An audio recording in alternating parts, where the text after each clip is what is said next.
Goddag og velkommen til kakars.dk. Mit navn er Kim Jacobsen, og jeg er din guide her til programmet 30.000 Max. I de kommende tutorials vil jeg vise jer lidt om, hvordan man navigerer i 30.000 Max. Den første tutorial her vil dække de basale og grundlæggende ting i 30.000 Max, så du kan finde rundt i det og navigere igennem programmet, så vi kører gradvist igennem. Jeg prøver at komme ind på ting, som jeg har haft svært ved at finde ud af, og som jeg har haft problemer med undervejs. Så jeg håber på, at det vil give dig en bedre forståelse af programmet, så du ikke ryger ind i de samme problemer, som jeg har haft, da jeg startede. Først vil jeg vise dig navigationen.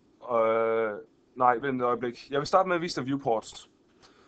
Her, det er top view, et kamera ovenfra og ned. Front view, som er lige på. Left, som er fra venstre. Og perspective view, som viser det hele i perspektiv, så du har en mulighed for at se 3D'et, som det ser ud fra et kamera. Jeg vil starte med at lave en firkantet kasse. Det kan jeg gøre herude i højre side. Der har jeg mine modifiers paneler med tabs til de forskellige modifiers og creations panel, som i øjeblikket er selected her. Det her det er bygge-ikonen, så du kan bygge forskellige objekter. Eller bygge forskellige objekter. Jeg vil starte med at lave en boks, og hernede står der box, så det giver sig selv. Så jeg vil starte med at trække den ud og trække den op her. Sådan der.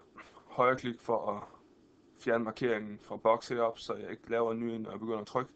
Ellers så kan du begynde at lave flere end en kasse, så du kan lave en kasse, lave en ny kasse osv. Jeg tror Ctrl-Z for at komme ud af den igen, som er genvejen til at komme tilbage. Som sagt før, vil jeg starte med de mest grundlæggende ting i denne video tutorial. Det første tool, du skal lære at kende, eller værktøj, det er Move Tool. Det er ikonen, der er heroppe, som er pilen, der peger i alle 4 retninger. Så du kan se her, så kommer der en pil på min boks, og jeg kan flytte den rundt ved at trykke på den og trække i den. Og det gør sig selvfølgelig gældende i alle retninger, også fra toppen. Som du nok kan se her, så er der en gul kant rundt om, det vil sige, at den er det viewport, jeg har aktivt i. Og jeg kan trykke her, flytte den. For at undgå, at den fjerner markeringen på dit objekt, så kan du højreklikke på en viewport, og markeringen er der stadigvæk. Det gør det lidt nemmere at flyve rundt på objekter. I stedet for at trykke og skulle markere, så skal du trykke ovenpå guide-ikonen, som er den her pil her.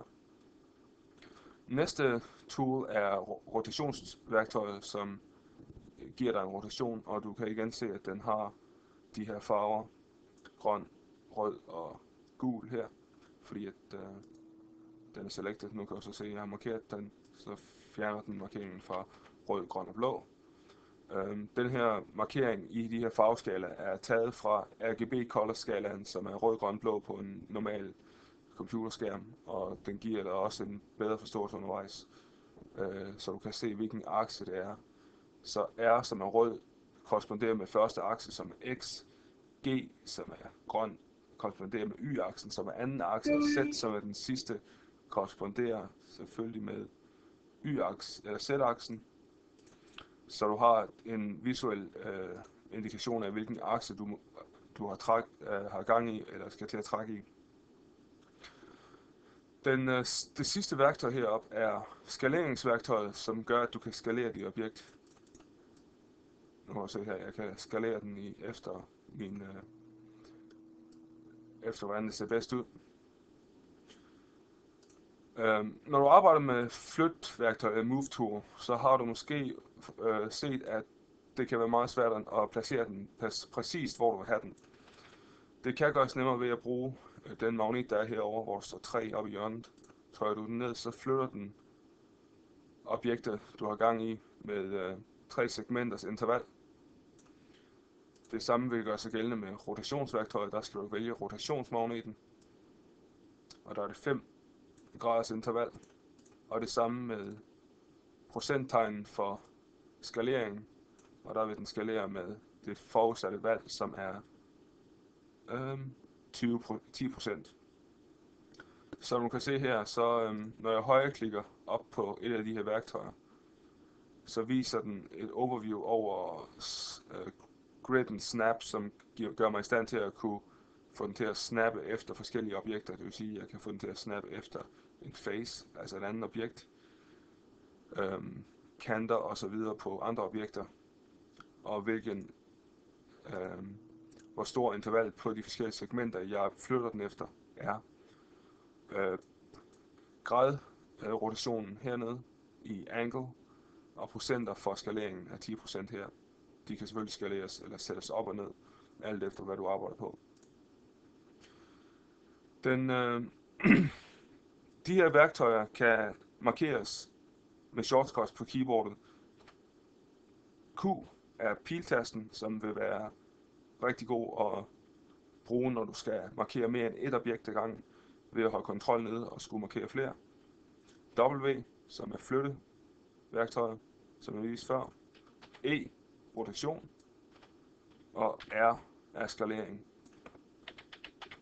Tilbage til standard. Genvejen i 3D Studio Max er en god ting at lære at kende. Det øger din hastighed i dit arbejde. Men det kan selvfølgelig også være et problem for dig. Tror jeg Ctrl Z, så får jeg det her vindue op. Jeg kan trykke på Cancel Expert Mode. Så når du har lært genvejen at kende, så kan du komme til at arbejde i Expert Mode og kunne finde ud af at flytte de forskellige ting med de genveje, der er blevet valgt. En ting, jeg selv har oplevet har problemer med, det var, at da jeg arbejdede på min første model, der forsvandt lige pludselig de her pile. Og jeg kan sagtens flytte objektet, men jeg har ikke nogen indikation af, hvilken akse jeg flytter den efter. Det er fordi, jeg kom til at trykke på X på mit keyboard.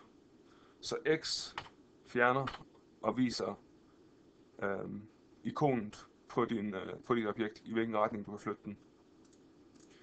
Du kan se her i bunden, der er der en flade, eller et grid, som er underlag, eller nulposition i koordinatsystemet. Hvis du trykker på G-knappen på dit keyboard, så forsvinder gridet. Du har den stadigvæk i top, front og left viewport.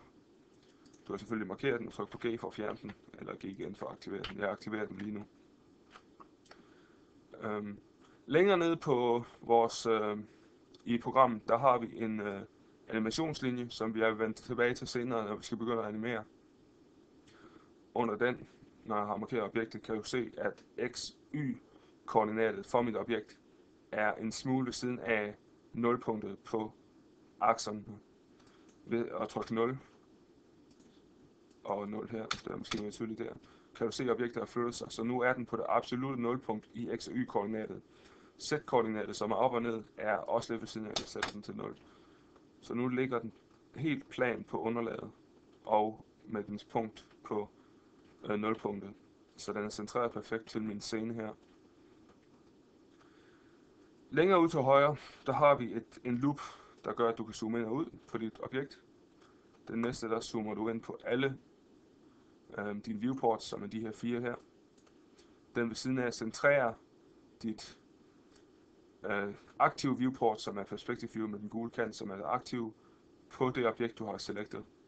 Og i det her tilfælde er selvfølgelig boksen, som er den eneste i vores scene. Du kan selvfølgelig selecte alle objekter i din scene ved at trykke på knappen og holde den i bunden. Så får du en grå en.